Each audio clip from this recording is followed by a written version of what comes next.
بسم الله الرحمن الرحيم. الحمد لله رب العالمين، والصلاة والسلام على سيدنا محمد نبي الأمي وعلى آله وصحبه أجمعين. Dear brothers and sisters, Assalamu alaikum wa rahmatullahi wa barakatuh, and welcome all of you wherever you are. I welcome you again with the second lecture of explanation Surah Al-Hashr. We start with Allah saying, after seeking His refuge from the Shaitan al-Rajim, as it was not for that Allah has written on them the calamity, He would have punished them in this life, and in the hereafter they will have the torment of the hellfire. We're talking about the people of Bani Nadir and how they betrayed the Prophet ﷺ and the Muslims, and they are going against the covenant. And the story of this is about betrayal. Allah said every time they make a covenant, part of them they will void it and they will go against it. But indeed, a lot of them do not believe. The worst people are the ones who do not believe. The ones that you have taken their covenant and they void it and betray you every time, and they do not fear Allah. And then Allah said, they said,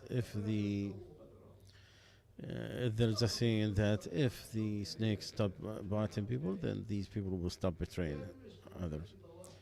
The Bani Nadir, they used to live in the outskirts of Al-Medina, and the Prophet ﷺ went to them, tried to pay the diya is the money compensated for someone who killed by mistake. And they said yes, and then they said, if you find the man in this condition, who is going to take this stones? He will go on top of the building and try to kill him. So the worst one among them, Abd al-Jahash, he said, I will do it. So Salah ibn Mishkah, he told him, do not do that. By Allah, He will be told of what you did, and it will be the betrayal that is between us and him. But they thought they can trick Allah and the Prophet ﷺ. They kept with their blood, trying to kill the Prophet ﷺ, but Allah sent the angel way before, and He told them. So he went back, and his companions with him. That's when Allah Azza wa Jal said, oh, who believe, remember Allah's bounty on you when other people wanted to kill you. So Allah stopped them from attacking you. And fear Allah, and on Allah let people rely on. The Prophet ﷺ sent Muhammad al-Maslama to order them to expel them from Al-Medina. So they kept preparing a few days, but the hypocrite Abdullah ibn Ubay ibn Salul, he kept promising them and giving them all types of promises that he has 2,000 men.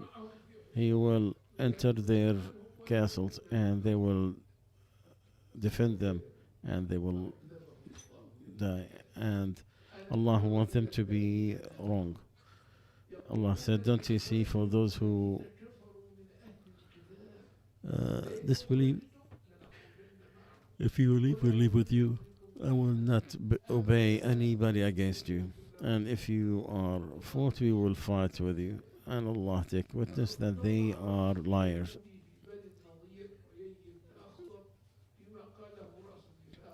The head of hypocrites, Abdullah ibn Ubay ibn Salul, said, so they said to the Prophet ﷺ, we're not gonna leave, do whatever you want. So he alayhi salatu wasalam prepared his companions to surround the sons of Bani Nadir because of their betrayal. So this ayah comes in, if it was not that Allah has written on them to be expelled,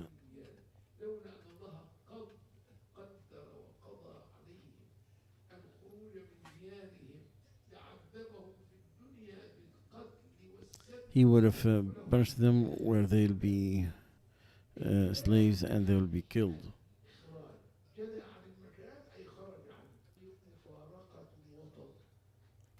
So the to be expelled is different than jala.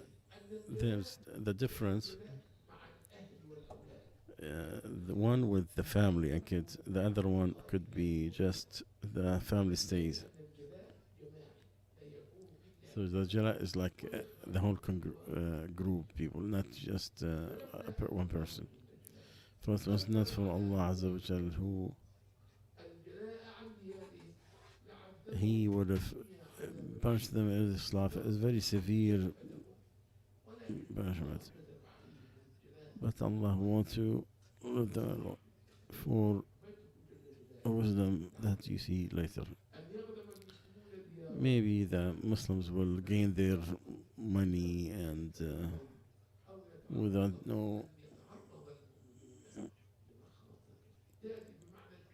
So the word written could be the decree of Allah Azza wa Jal, or could be the legislation. Like Allah says, it was prescribed on you the fasting, and so on and so forth.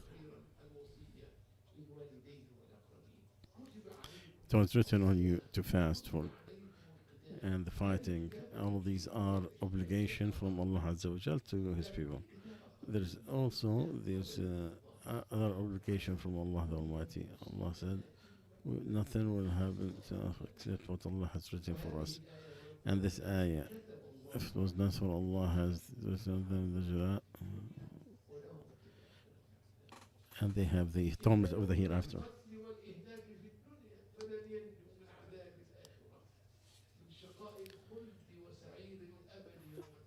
They will not, even if they are saved in the punishment of this life, they will not be saved the hereafter. Why? Because they are enemies to Allah. They are fighting Allah and His Messenger. They are against Allah and His Messenger.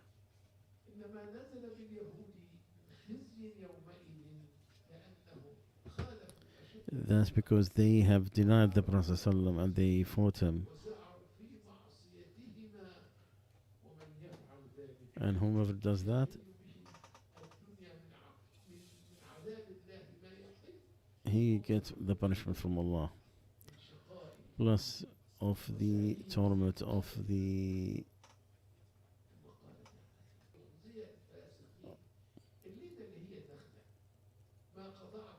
So any palm tree that you cut or you leave it on its root, you do not get exposed to it. All this cutting with the wishing of Allah.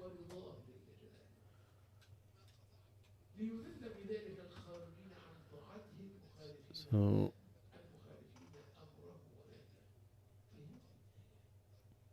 in this ayah, Allah brings the calmness to the hearts of the believers,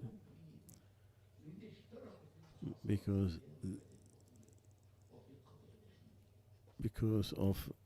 He tells them, whatever you cut or you leave on its origin. So with Allah's permission, and Allah wants to expose. So the cutting, it was all with Allah's permission and His decree, and it is a punishment for the enemies of Allah. They said also that when the Muslims want to take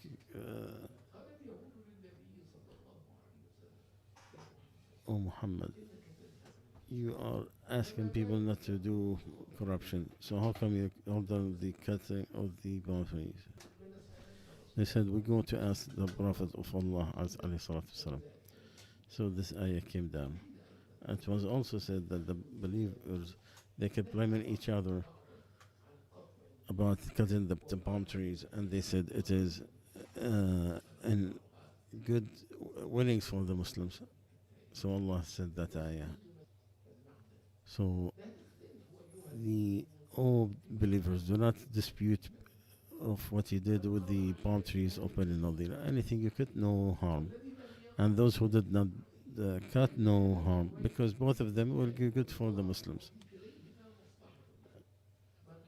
So whomever cut, he have done what is make the enemy and humiliate him and make him surrender immediately.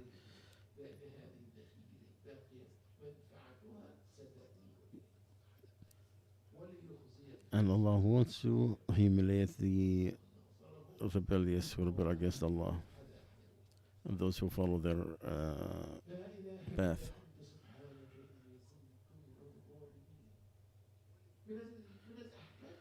From the rules that people of book, they said that if the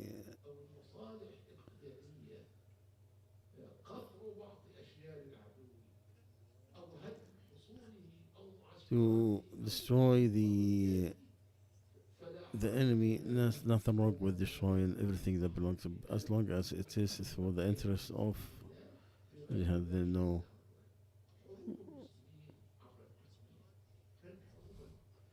the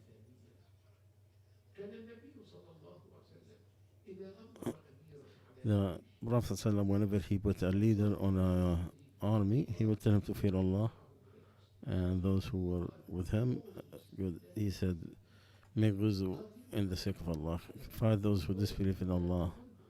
He said, do not go to the exceed.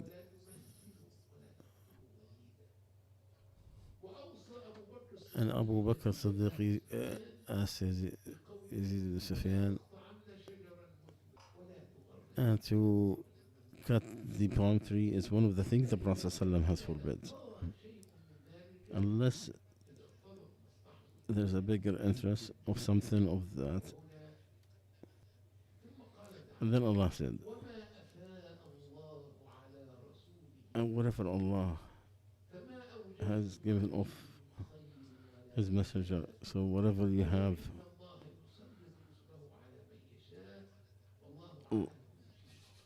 Allah is capable of everything. He can send His messengers, and only Allah knows His messengers. So the money that the Muslims took from conquering Bani Nadir is something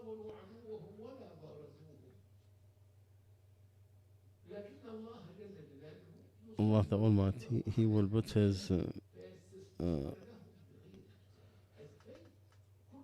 so anything that was taken from the disbelievers with no fighting, like the money of Bani Nadir, they did not fight directly, but Allah put the fear in their hearts. So whatever you fear with no Allah sends His messenger to whomever He wishes, and Allah is capable of everything. He is capable, and no one can beat Him, no one can stop Him. He is the one who is forcing everything, who does what He wants. So Allah gives with them whomever He wish with the storms. Allah is too strong. And then the following ayah, what Allah has given on His messenger from the people of the virgin is for Allah and His messenger and the poor and needy and Ibn Sabil. Did it have the same ayah, meaning the same ayah, or are they different?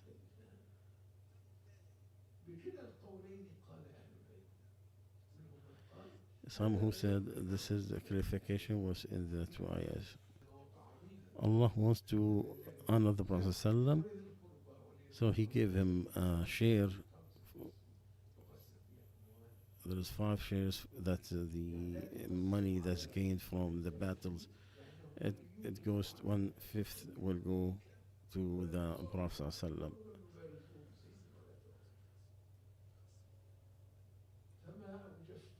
So Allah saying whatever goodness or walking, Allah sent His messengers, because it says Allah is the one who have taken you and took the people of the book from your money. It is Allah who expelled them before the Muslims put any shed.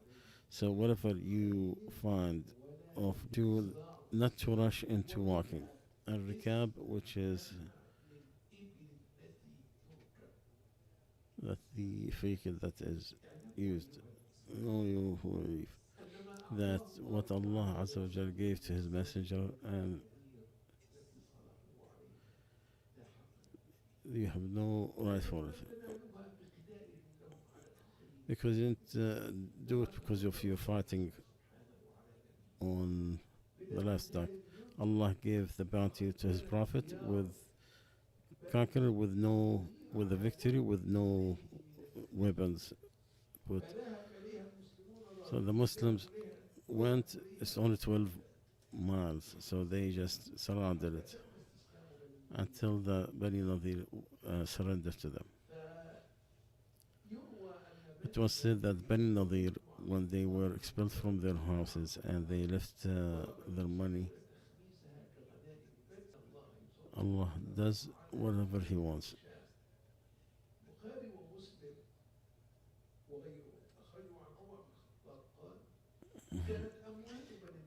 Umar ibn Khattab said that the people of Bani Nadir, it is from the things that the Muslims did, and he alayhi salatu wasalam, he spent on whatever he wants from a year, and the rest in the preparation for the army of Islam. So when Allah gave that money to him, He divided it between the migrants, and He preferred the Muhajirin in it. He divided it to them and didn't give the Ansar except 3. He gave it to them because of their status of being poor.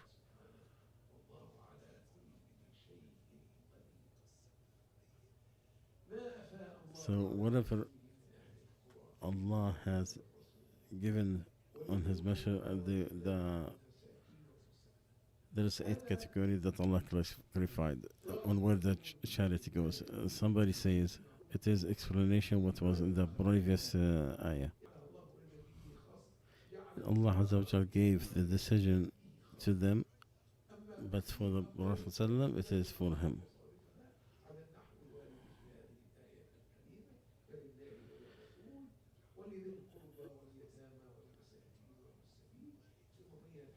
And then Allah showed the wisdom, so it will not be a place to manipulate between the rich.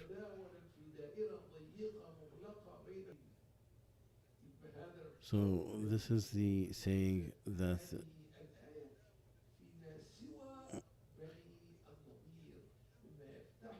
so it is from what Allah has bestowed from other villages. So 1/3 brought from the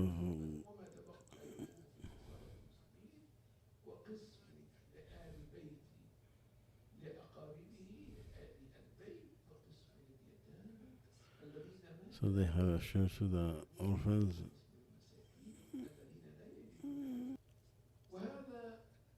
And that is the choice that the second ayah is for something else besides Bani Nadir. Al-Imam Tabri, he said, what is accepted from it in this matter, that this ayah is rule not the same like the one before it, because the one before it is money that Allah has given to His Messenger, and He not make any partners for anybody. So if that, as this ayah, we have mentioned that He, alayhi salatu wasalam, is one, and He's remembers of Allah, because Allah has everything in heaven and earth, and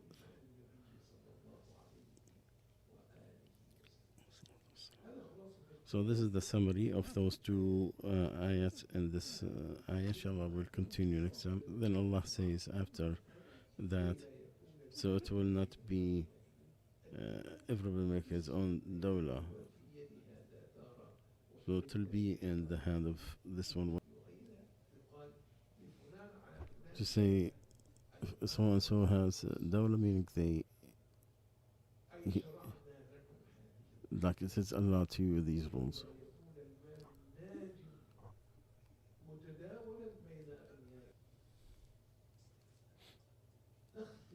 So we conclude with the word that some of the communist scholars, they use this ayah on their fake yes, that it is Allah for the country to take care of all the, so it will give it, that money is for the public areas. It's not to be given to individuals like these people are accusing. And it's not because of the individuals try to gain what is right. I mean, you take the ownership of a certain place to something of the charity of the state. So there is a difference between the origins and legislations and this extra one and applying. So whatever Allah gave you, take it, and whatever He stop you, stop. Allah is very severe in punishment. Whatever Allah brought to you from the etiquette, it will be what happened between the division of the Bani Nadir. So Allah said, whatever Allah gave you, take, and whatever He forbid you, ask for forgiveness immediately. There will be, the man will sit, he is resting on his side. He will be told a hadith, and he will say, between you and us is the book of Allah. So whatever we find in it, and halal we take it, and haram we stop it. And the Prophet ﷺ, he forbid, like Allah has forbid, that Al-Miqdad ibn Ma'di, from the thing that is good that Abdullah ibn Mas'ud said, the Prophet ﷺ cursed the one who take tattoos, male or females, and those who wife their take, the ones who just try to show their beauty, and then those who change what Allah created. So a woman came to, she said that you said this and this. He said, I read between it, so I didn't find it. If you read it, you'll find it. Didn't you read?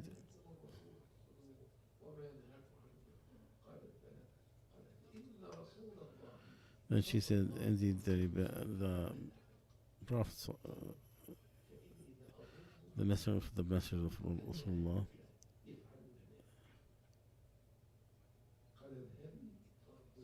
he said, go and look. So she looked. I shouldn't see anyone relying on his thing. And he said, I don't know what we have followed from the Book of Allah. We'll stop here today, inshallah. We'll continue tomorrow at the same time. SubhanAllah, astaghfirullah, wa atubu ilaik. Alaikum assalam.